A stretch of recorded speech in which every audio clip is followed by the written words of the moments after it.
Hi, I'm the Alex Schwartz, VE7DXW, and I'm the principal investigator of the RF-Seismograph project. We're trying to detect earthquakes just using a shortwave receiver. And here you're in the headquarters in Lynn Valley in North Vancouver, British Columbia. And this is my closet, and this is basically my workshop. We have the main receiver up there, which is a DS590.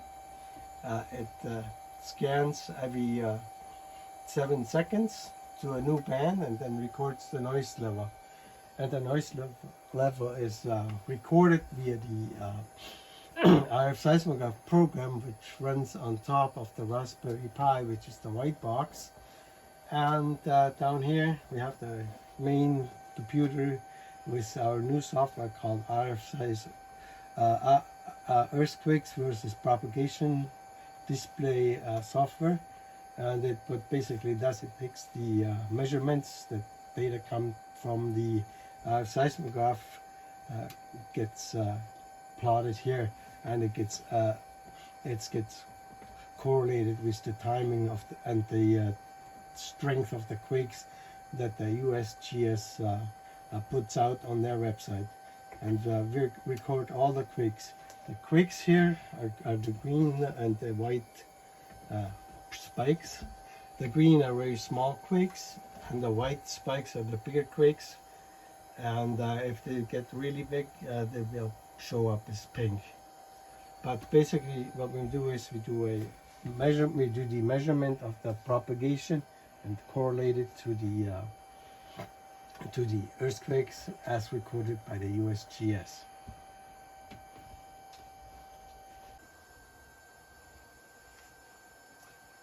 Welcome to the presentation, How to Build Worldwide Earthquake Detectors with a Standard Shortwave Radio by Alex Schwartz, VE7DXW.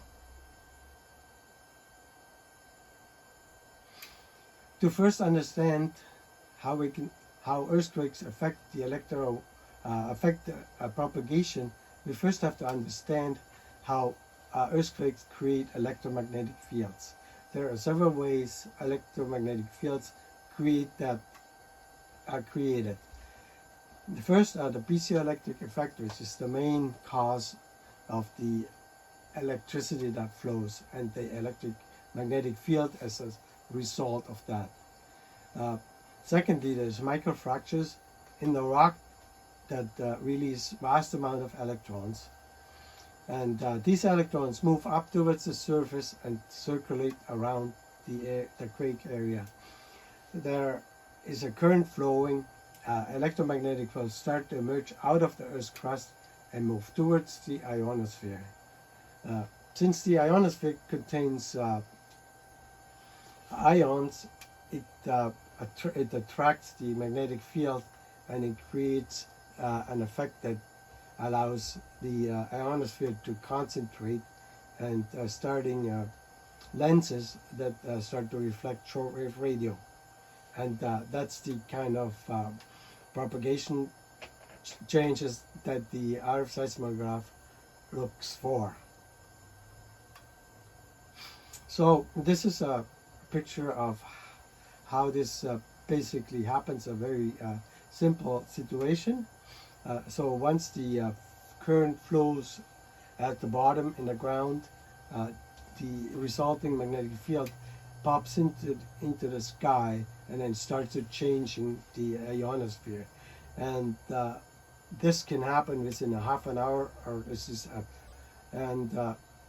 and as soon as the ionosphere started to change, the radio wave propagation that was existing changes, and it changes quite drastically.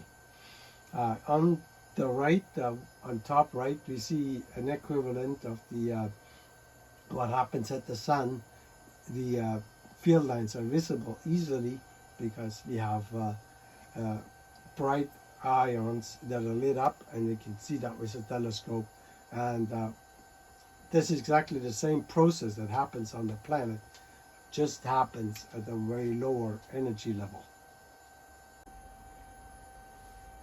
Boyarchuk and Pulinet's RF Quake experiment in 2002.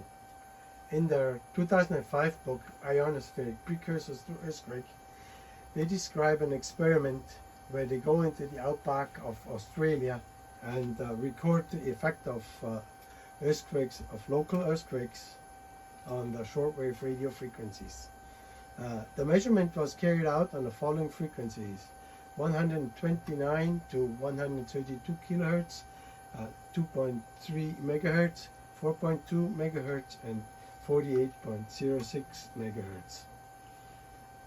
The issues with that setup is that it's only can be detecting RF outbursts from the quake directly, and they did not measure any skip or skip change due to the creation of earthquake's magnetic field. And so the experiment did not really reflect what the RF seismograph actually can do.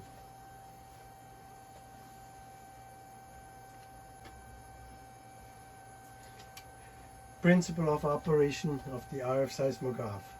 The magnetic field of a developing earthquake exits the ground and starts to attract, bend the ionosphere. This is a slow process, taking a couple of minutes, but can be jittery at times. If the quakes are strong, above M5.9 on average, the ionosphere is overloaded and transition waves may occur. This is a very common occurrence, and the ionosphere is thin right now, and in the low solar flux conditions that we currently have. The measurement below shows exactly that behavior where we have several earthquakes coming after 1400 UTC, and you can see the green part of the spectrum, which is the 40-meter band, starting to jump up and down after in 1500 UTC. That we get 2 hours of high noise level, and then our noise level drops again, and then the double quake strikes, and all of a sudden we have 20-meter propagation. And this effect on the quake, on the effect of the quake on propagation, can actually be quite seen, but it's not quite as clear as just looking at one picture. You actually have to follow it for several days, maybe even weeks or months, to understand how this all interrelates with each other.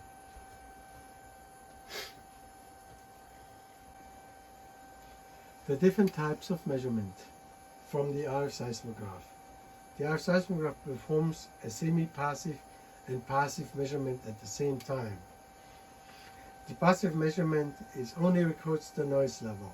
So if there's no signal present, we only see a flat line or a line that moves up and down with the noise level. As the receiver receives an incoming signal from a faraway station, such as JT65 or FD8 signal, the signal strength is added onto the top of the noise, and the creates a wide line visible on the screen. So now you might wonder, why do the ionosonts not see this behavior? It's probably because they are not fast enough to display the fast changes of earthquakes.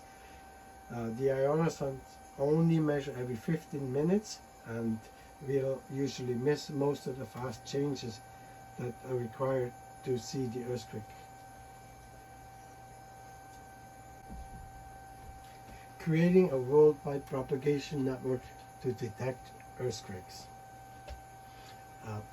Thanks to the ingenuity of Ham worldwide, we have digital modes that utilize the available HF bands, specific frequencies on each band. Especially WhisperNet is an incredible tool to measure how very small signals can travel around the planet. And we have a really talented group of people that work on this continuously to keep to keep the people busy and the bands occupied, so that the RF seismograph can record the change in the propagation during the effect of an earthquake.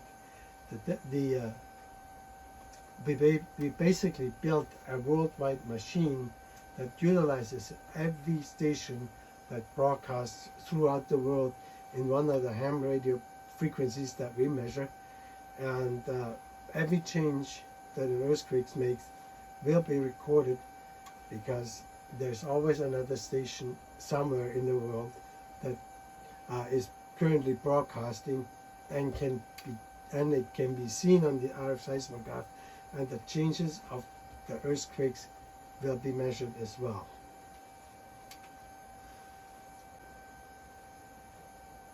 Earthquake size and impact on propagation. Earthquakes are very powerful events. An M4 4.0, for instance, is equivalent to 1,000 tons of TNT. 1,000 tons of TNT equals 1162 megawatts of power.